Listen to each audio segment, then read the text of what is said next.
Be upset. What does it mean? Hello, dear learners. Today, we're diving deep into the phrase, be upset.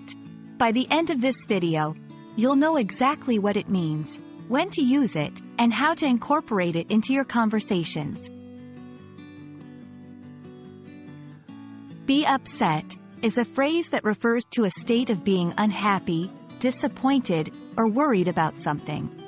It's an emotional response and can range from mild annoyance to stronger feelings of distress.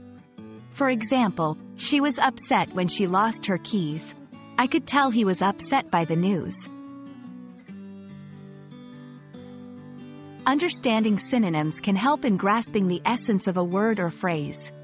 Some synonyms for be upset are be bothered, be distressed, be agitated, be troubled. Context matters. The phrase can vary in intensity depending on the situation. If someone misses their bus, they might be a little upset. If someone loses a cherished item, they might be very upset. When learning, it's also useful to know what errors to avoid. 1. Not to be confused with upsetting. 2. Upsetting is an adjective, meaning something causes someone to be upset. 3. E.g., that movie was upsetting. It made me cry. 4. Tense matters. 5. Past. She was upset.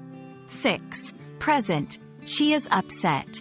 7. Future. She will be upset. And there you have it. Now you understand what be upset means and how to use it in various contexts.